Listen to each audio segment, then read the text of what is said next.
A very good morning to all future officers of India. Welcome to the daily current affairs analysis of Civilspedia brought to you by Shankar IAS Academy. And in this video, we will be discussing about the current affairs or the current events which are relevant to the date of 12th of September. Before getting into the today's topic discussion, we also request your kind support to the Shankar IAS Academy YouTube channel by subscribing and clicking the bell icon.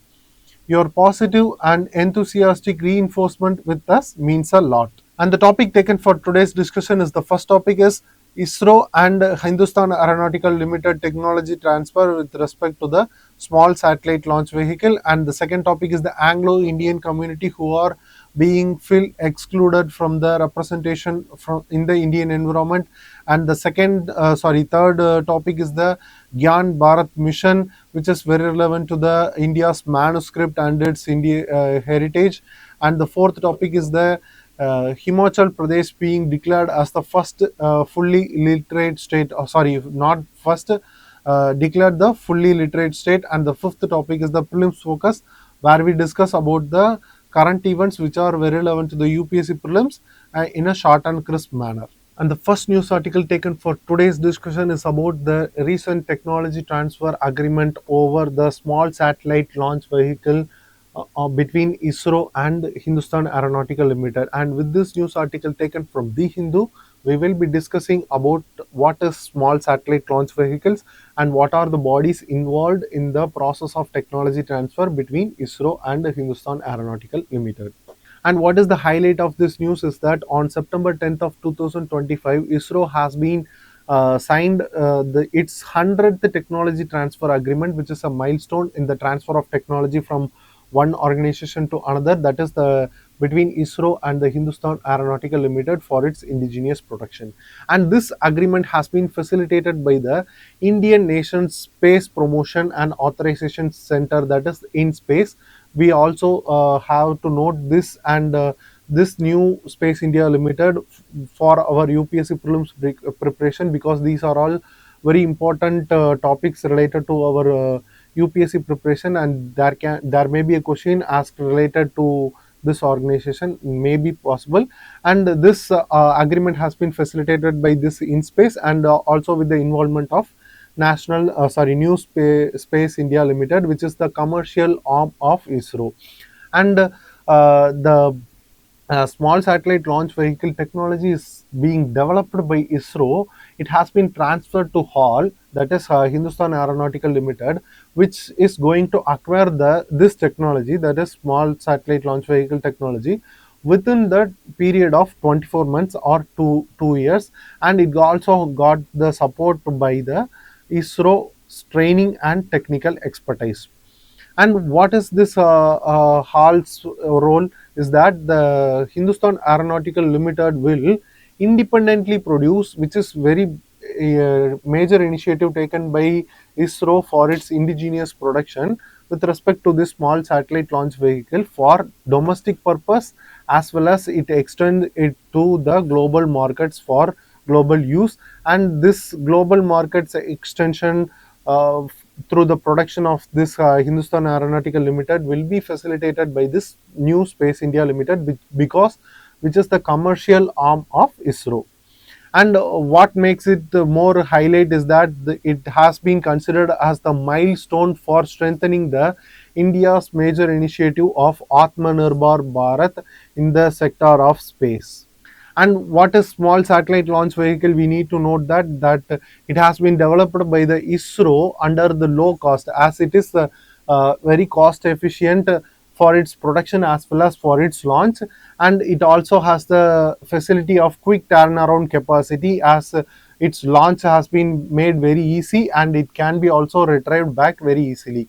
And the payload capacity of this small satellite launch vehicle is around 500 kg for the lift off to the low Earth orbit, that is LEO, and the 300 kg capacity for the sun synchronized orbit. And we also have to note what is sun synchronized orbit. It can also be asked in the UPSC prelims related to what is sun synchronized orbit, or there may be an analytical question about this sun synchronized orbit. It is also a kind of polar orbit where we can see the satellite on a particular day or an particular time, which is very synchronized to the sun's rotation. And what is the main feature of this small satellite launch vehicle is its modular design, that it has been designed very elegantly and very simply, as it takes only 72 hours, that is around 2-3 days for its assembly. Unlike PSLV, it will take around a month for its assemble. This small satellite launch vehicle can be assembled within 3 days. And what is the other major feature of this small satellite launch vehicle is that it can be operable from the small launch pads, which is very important for our UPSC preparation, that there is a separate launch pad which is about to be devised or about to be established in the eastern coast or the eastern parts of eastern coastal region of India, that is Kulasegarapatnam. We have to take a note of that launch pad and its features also. And this small launch pad establishment will help to lift off more satellites to the space for our research as well as for our study purpose. And this small satellite launch vehicles will have the major demand in the rising situation because of its various features, such as it can be used in the earth observation, communication, as well as the for the academic purpose. And the first liftoff which was taken in the 2022 is a partial failure, and but later launches are being successful, which is being done by the ISRO. And the other two organizations, and the first organization involved in the process of technology transfer between this Hindustan Aeronautical Limited and the Indian Space Research Organization is the Indian National Space Promotion and Authorization Center, that is InSpace. It has been set up in the year of 2020 under the Department of Science, which is also important for our UPSC preparation. There may be a question related to the statement that it comes under which ministry or which department. And the role of this in space is to to integrate various sectors or various programs of this ISRO into a single window operation, and to promote, authorize, and regulate the private space activities, which is more focusing on the private space activities in the process of ISRO's capacity. And what it facilitates is also very important, that it facilitates the technology transfer, launch access, and the research and development collaboration between the private entities for the indigenous capacity and for the production of the ISRO. And this in space is also very important for extending the wing or the technology knowledge between private as well as the indigenous organization of Indian Space Research Organization. And this in space also promotes the India's vision towards the global space hub, as India is going to become the global space hub. And it will facilitate the India's achievement in this further progress. And what is New Space India Limited, that is NSIL? As I said earlier, it is the commercial wing of ISRO, which is also under the Department of Space, which is very important for our UPSC preparation.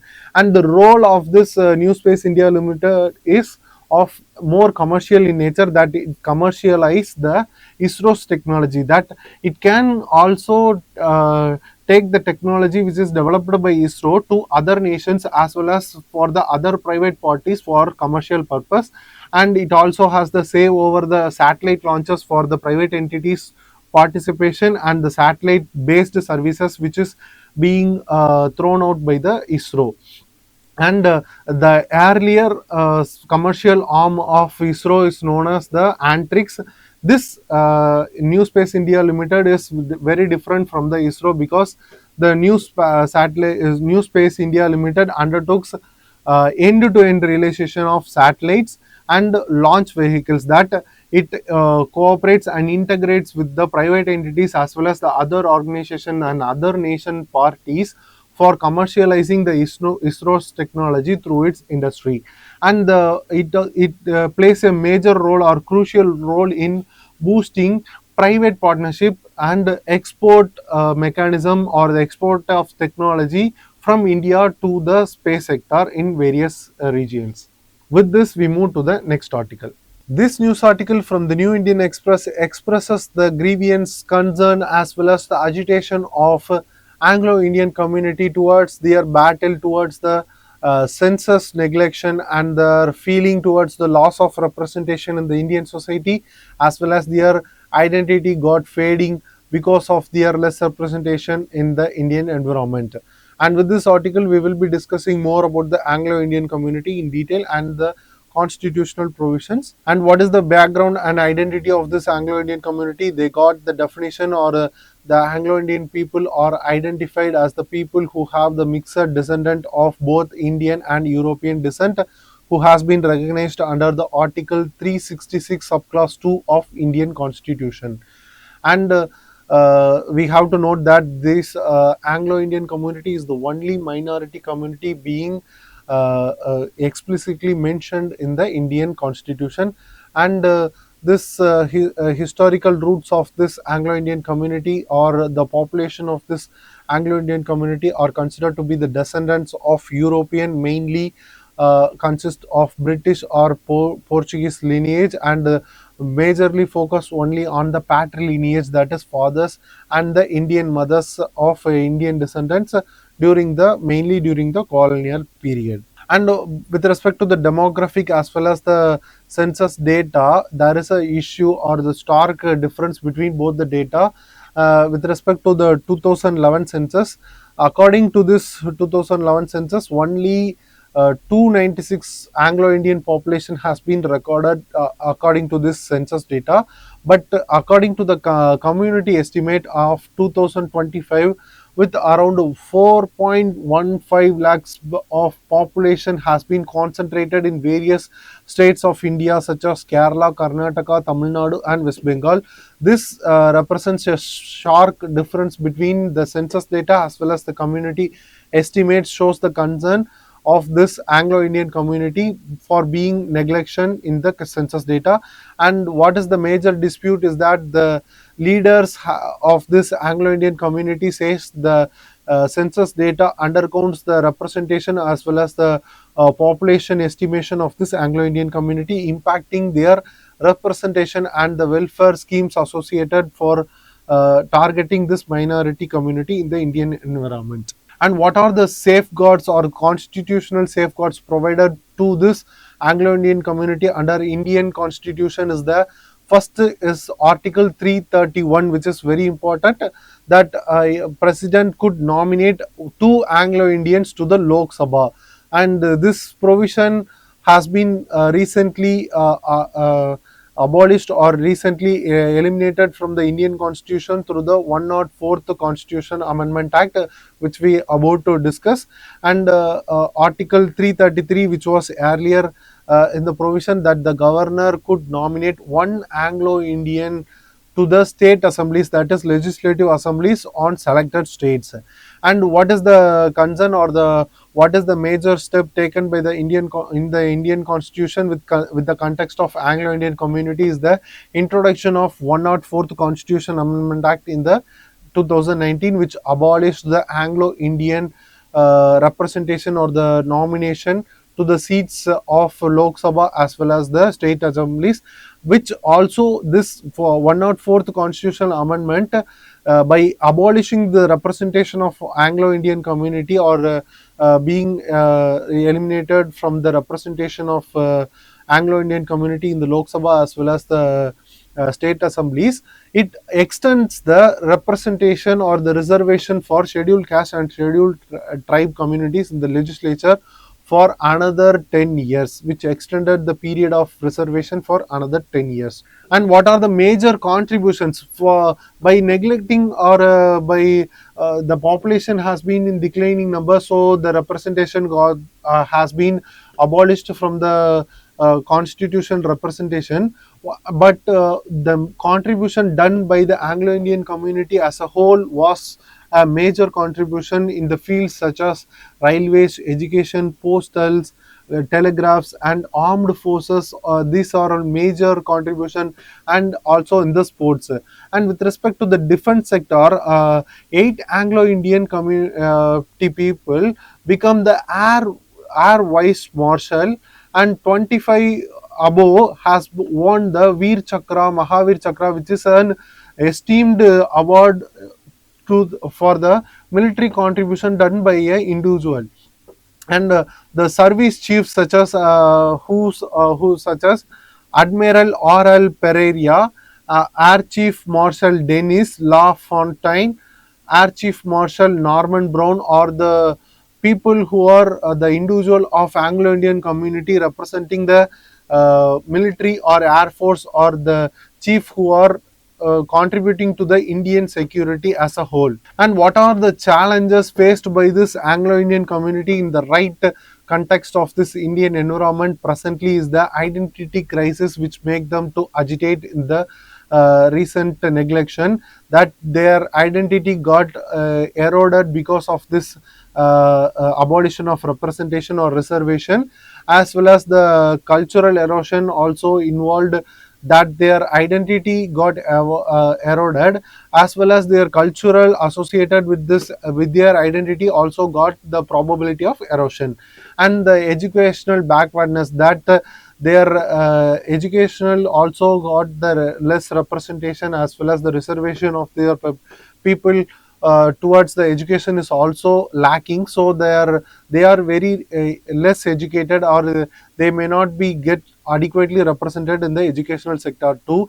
And there is a probability, and the present environment not viable for them to get adequate employment opportunities, and the lack of facilities and welfare schemes are not very targeting to the minority community of Anglo-Indian, because the abolition of their representation in the legislature. And the additional context about the Anglo-Indian community is that the first Lok Sabha, which constituted in the year of 1952, which got the nomination of their Anglo-Indian community by former President of India, or the first President of India, Mr. Dr. Rajendra Prasad.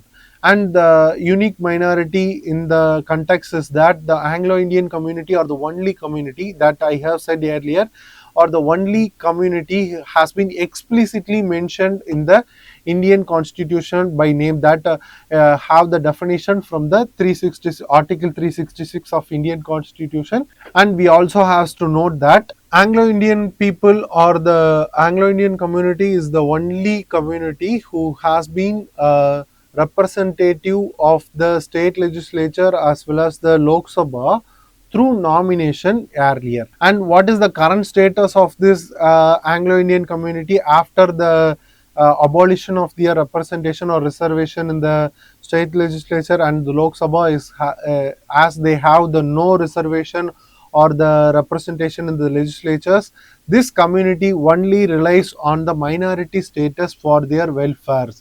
With this, we move to the next topic. This current affairs was taken from the Press Information Bureau, and it is about the Gyan Bharatham mission, which is an initiative of Ministry of Culture. With this, we will be discussing more about the Gyan Bharatham mission in the further section. And as I said, this is an initiative. This Gyan Bharatham mission is an initiative of Ministry of Culture, and it is also going to conduct a separate conference which falls on 11th of September to the 13th of September at Vigyan Bhavan, New Delhi. And the event or the conference is about the first Gyan Bharatham International Conference on reclaiming India's knowledge legacy through manuscript heritage. And around 1,100 delegates are the participants of this conference, from about the composition of scholars, experts, and also the involvement of institutions and cultural practitioners, and the participant from across the globe. And the Prime Minister is also participating in this conference at 11th of September, which is where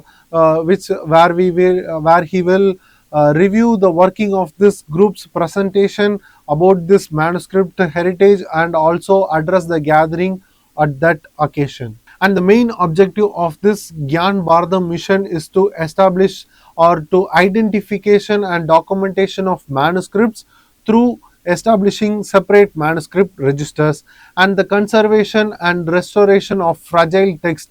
As we know that the manuscripts are very brittle and deteriorating in nature, as it is very old in nature, we need to conserve them and restore them into documentation so that we can use it for further future details. So the it also involves the conservation and restoration of this fragile text, and the large scale digitization, which is a major leap towards the documenting the manuscripts, as it involves also the tool of AI, that is artificial intelligence driven tool, also involved in the process of digitization of this manuscripts. And also the creation of national digital repository is also a major step or the major objective of this Gyan mission, Gyan Bharatham mission, to create a separate depository of manuscripts.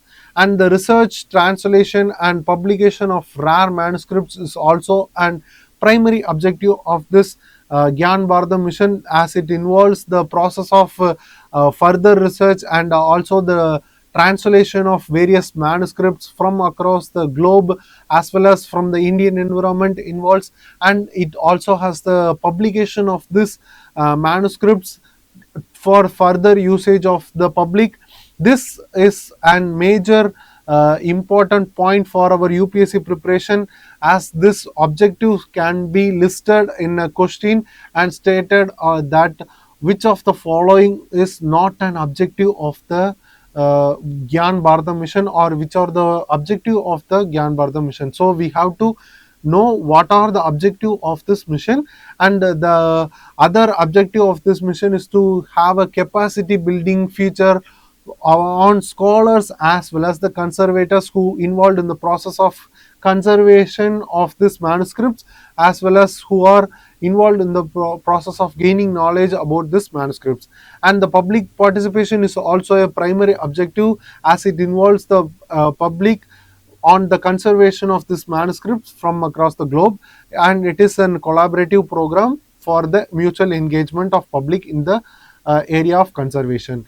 And the global participation is also a primary objective, that it involves the knowledge sharing of this manuscript heritage to across the globe, as it publicly publishes the further research in the manuscripts.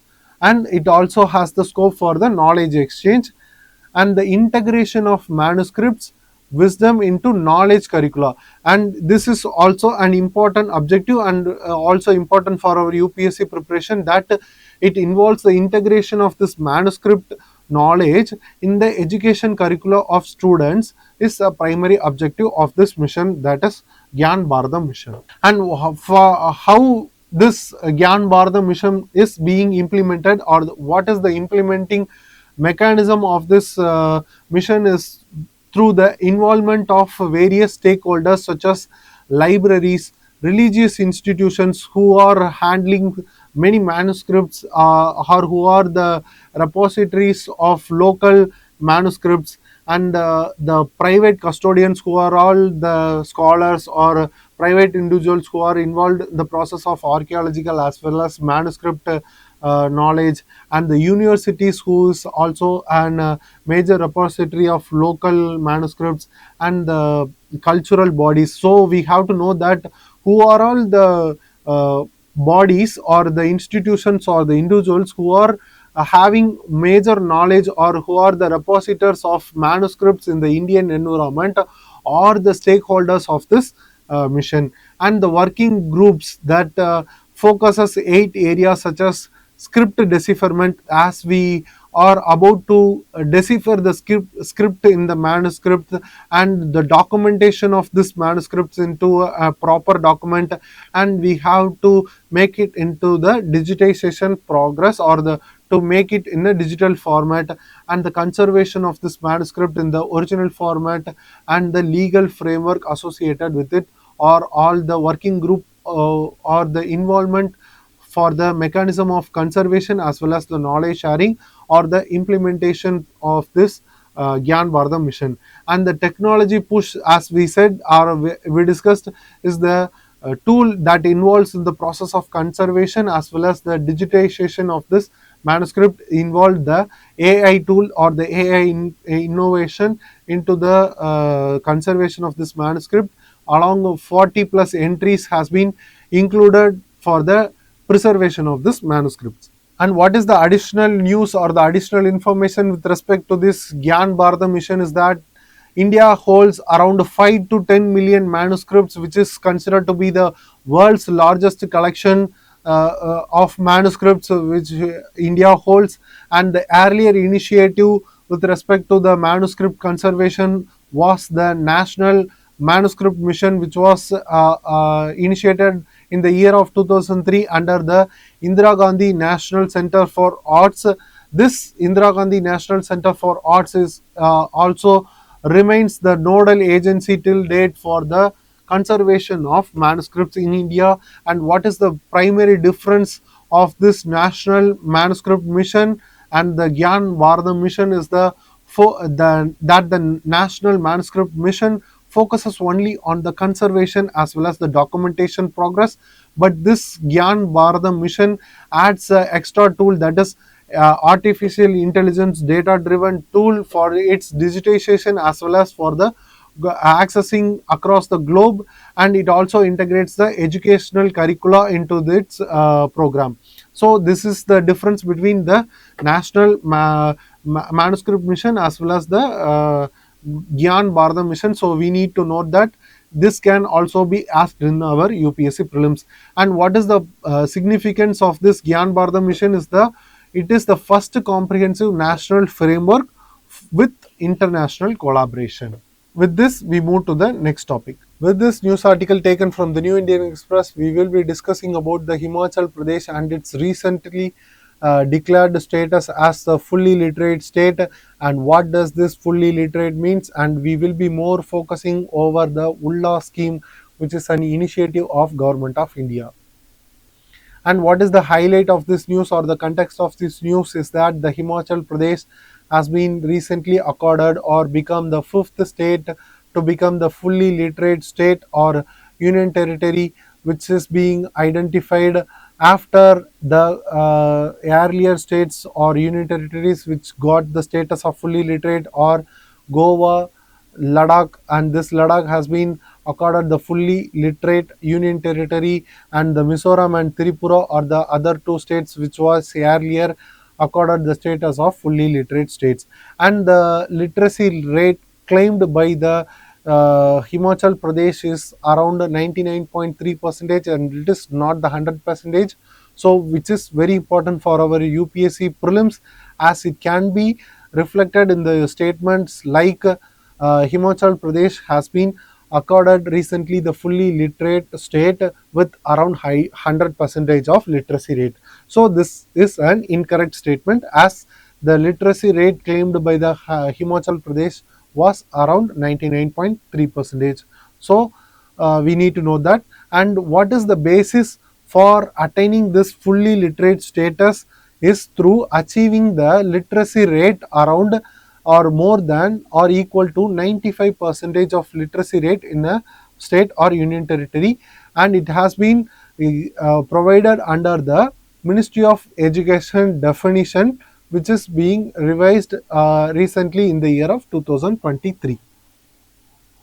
And what is the definition of literacy and the framework of literacy is that it has been defined by the Ministry of Education and revised in the year of 2023, that the literacy means or literacy is defined as the ability to read, write, compute and comprehend, or the definition provided by the Ministry of Education to the literacy. So we need to note that what is the definition provided by the Ministry of Education, and what are all the frames or what are all the wordings that involved in the term of literacy as a whole, that is read, write, compute and comprehension.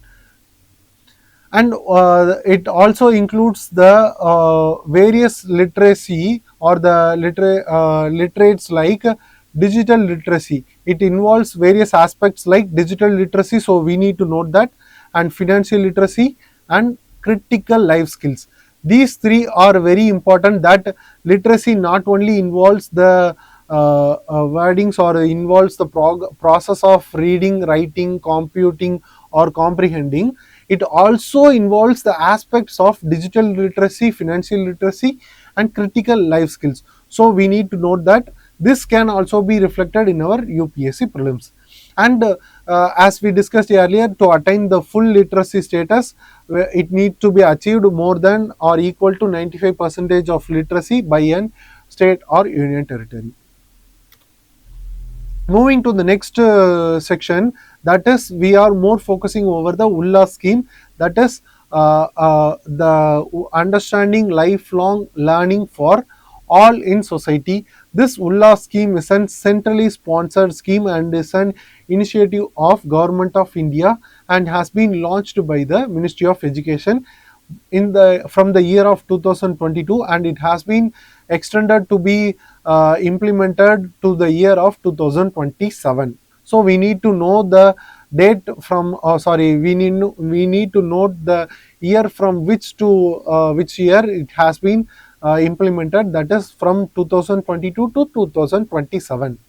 And the primary aim of this ULLA scheme is to achieve the 100% literacy rate by the year of 2030, which is very important. And it has been also aligned with the attainment of Sustainable Development Goal 4, that is the quality education. This is also aligned with the Sustainable Development Goal achieving date or the year of 2030 with the ULLA scheme.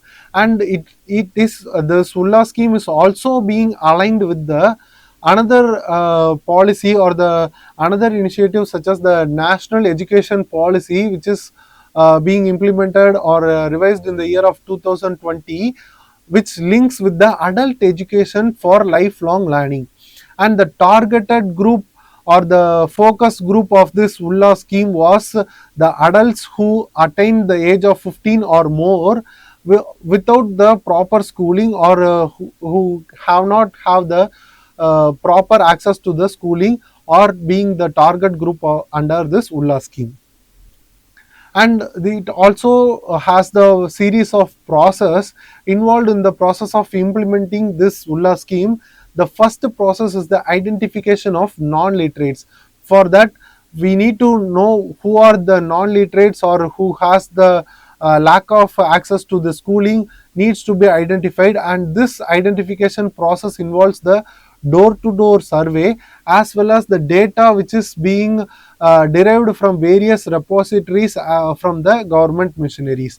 And the second process involves the identification as well as the classification of population under the capacity who are being able to read, write, and who have the capability to arithmetic calculation up to the level of class 3.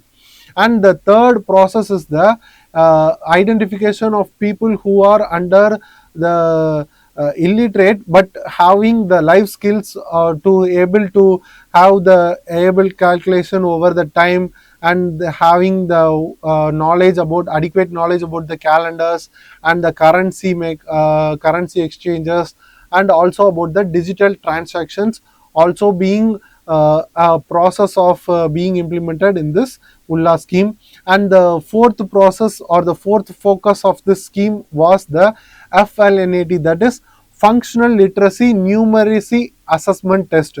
And after getting all this into account, there is a test conducted under this ULLA scheme to get the status of fully literate, or to become a literate person or the literate individual.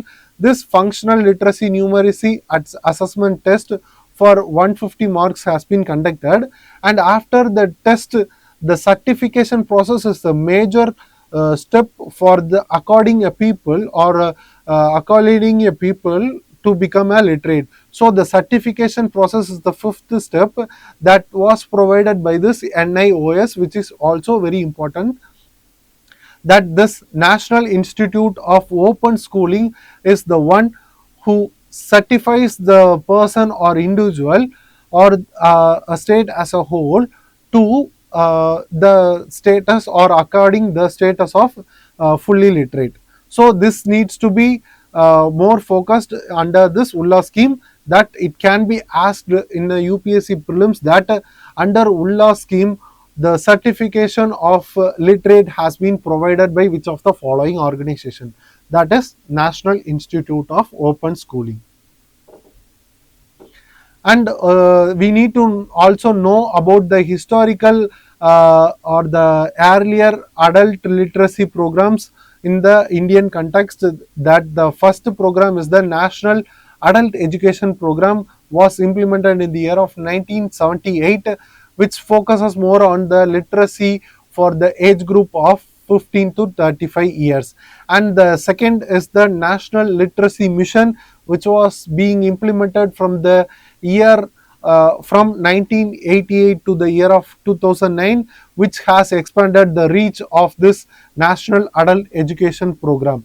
And the third is the Sakshar Bharat, which is being implemented from the year of 2009 to 2018, and it also more focuses over the age group of 15, and it also more focuses on the functional literacy and numeracy. So this can also be asked in the UPSC prelims as listed.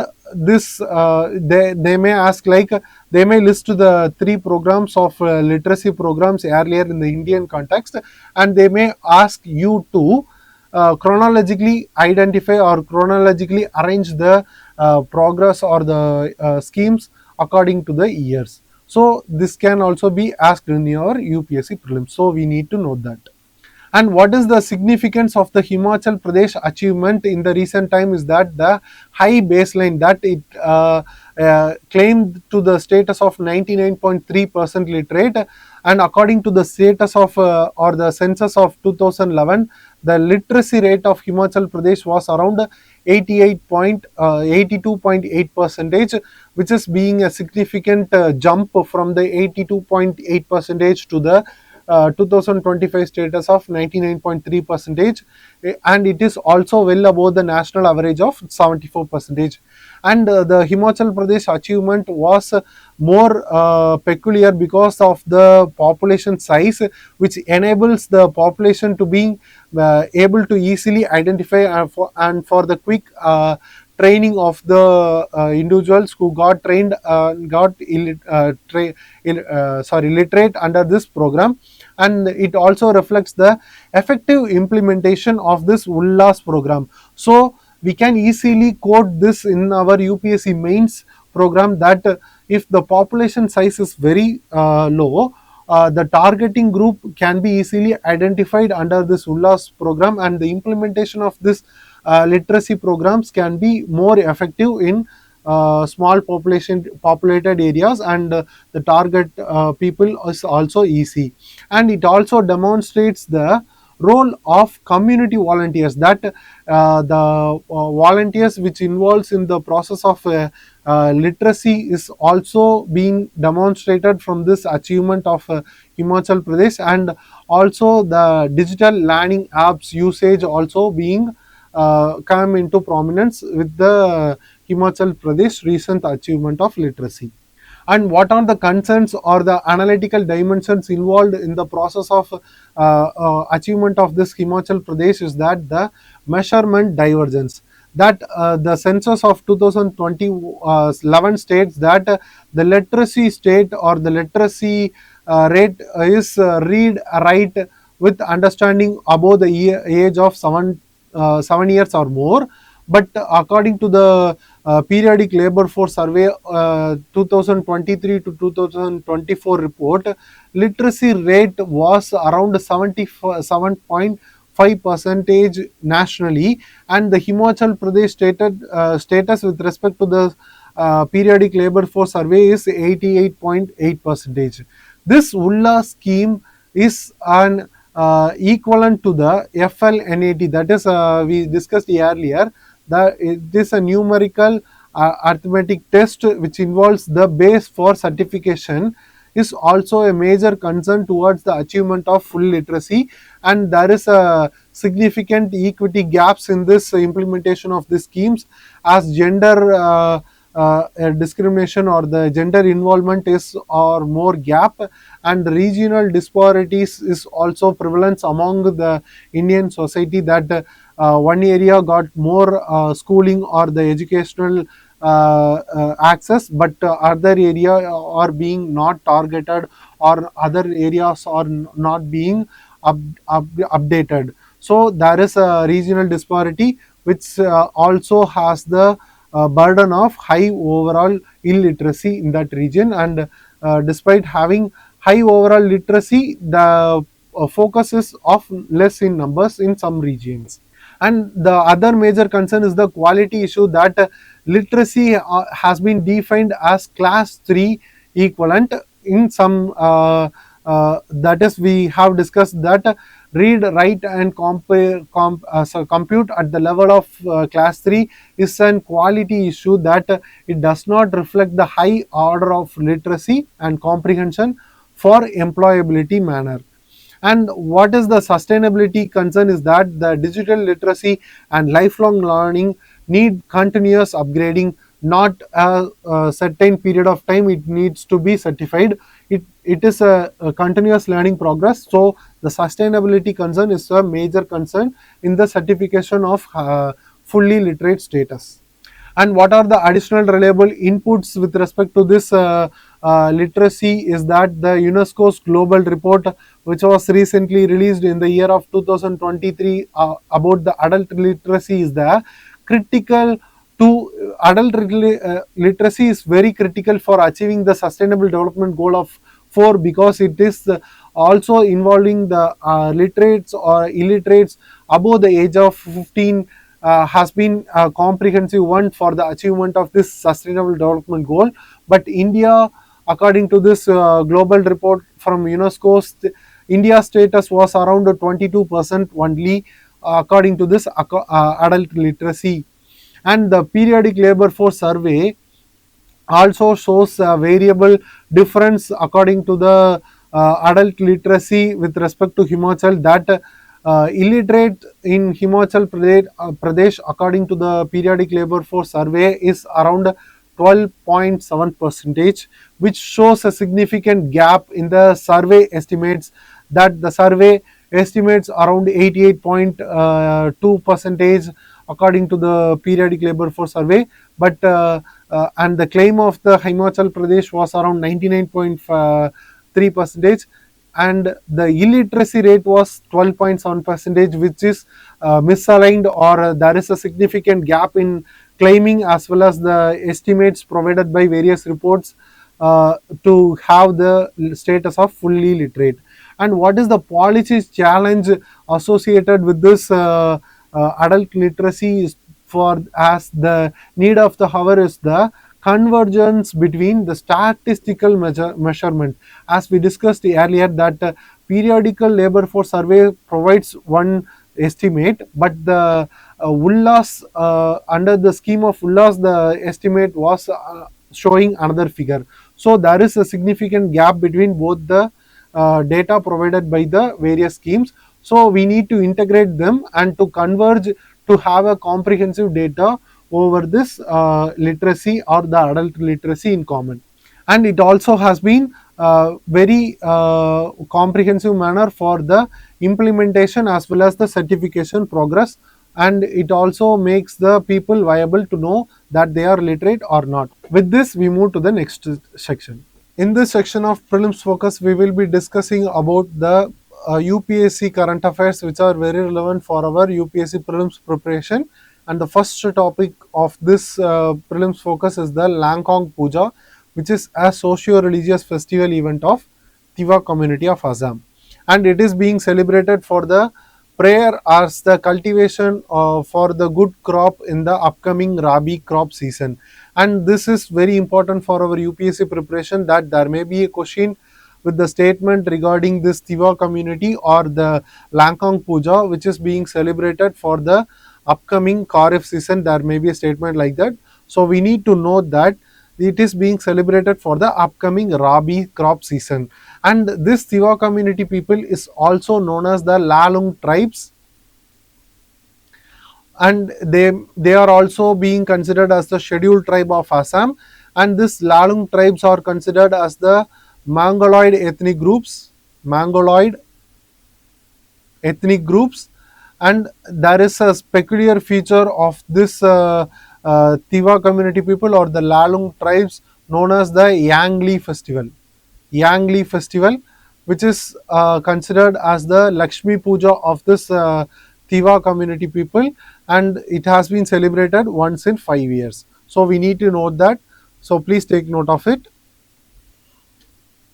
And the second topic of the prelim focus is the regulation which was recently introduced towards the biostimulant products. And first we have to note that what is biostimulant. A biostimulant is a substance or a microorganism. Either it can be a substance that is organic or inorganic, and or maybe an microorganism, or maybe a combination of both, whose primary function when applied to plants, as it majorly applied for plants, seeds and rhizospheres, in, and the primary purpose is to stimulate physiological process in plants. So we need to know that what is biostimulant. It may be either a substance or a microorganism, or maybe a combination of both, that, and there may be a probability of asking question regarding this, what is biostimulant. And the primary function of this biostimulant is to be applied on plants, seeds or rhizospheres. So this may also be asked in the UPSC prelims. And what is the major purpose is to stimulate the physiological process in plants. So these are all the three that are very relevant and very important for our UPSC preparation. And what is the major introduction of this aim of this biostimulant into the plant is to enhance the nutrient uptake. And this may also be reflected in our UPSC preparation or UPSC prelims.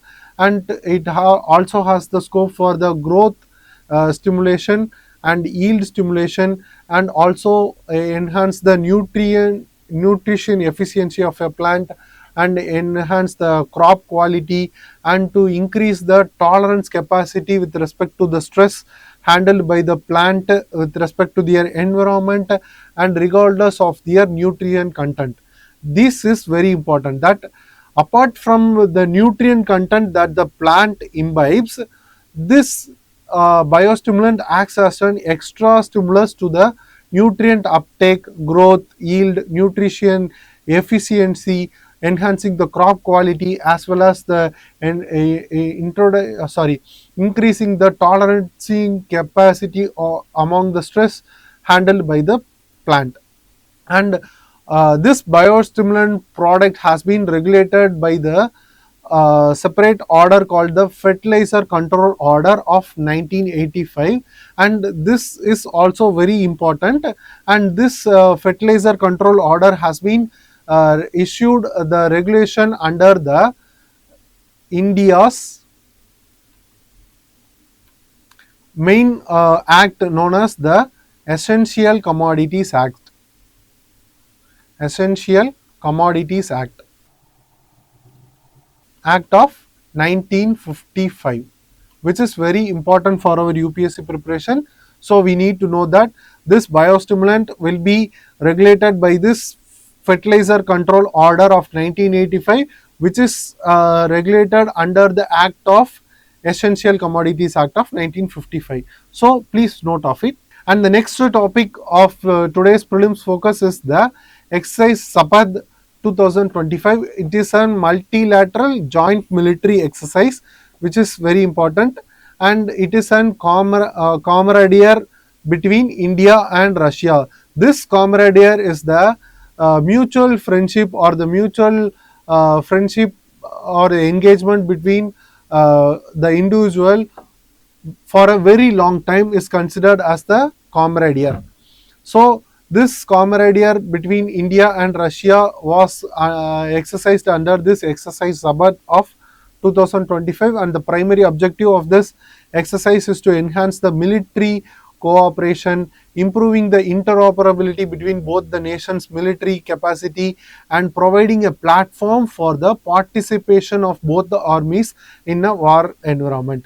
To exchange the tactics, techniques, and procedures in the domains of conventional warfare, which is very important, that it involves the domains of conventional warfare and counter-terrorism operations. So this exercise Sabbath is between India and Russia as a camaraderie activity between both the nations, and it is a multilateral joint military exercise, which is also very important as it involves not only the unilateral, it is multilateral, and the primary objective is to enhance the military operations, improving operability, and the creating a platform or providing a platform for participating armies. And the next topic is the Institute of Nanoscience and Technology, which is an autonomous institution under the Department of Science and Technology under the Ministry of Science and Technology, which is this Institute of Nanoscience and Technology was started in the year of 2013 as an umbrella program for the India's Nano Mission, and the primary aim of this India Institute of Nanoscience and Technology is to boost the research and development field of nanoscience and nanotechnology in India. And there is a separate mission for India regarding the nanoscience and technology, that is India Nano Mission, which was launched in the year of 2007, evolved as nano, which is being evolved as the National Program on Nanoscience and Technology. The primary objective of this India Nano Mission is to provide critical funding to competent groups to carry out various very focused research in nanoscience and developing of nanotechnology based applications. So these are all very important for our UPSC preparation. With respect to the India Nano Mission, there may be a possibility of question reflection with respect to our upcoming UPSC prelims. So we need to know that. With this, we came to the conclusion of this discussion. Please have a quick note of this important details which are expressed in this discussion, which will be very useful for our UPSC preparation. Thank you. Hope you guys like the video. Please share your positive comments in the comment section given below and share your answers in the comment sections. We will be evaluating it and give the feedback in the comment section itself, and share the video to our friends, and please subscribe to the Shankar IAS Academy YouTube channel and stay in touch with us by clicking the bell icon.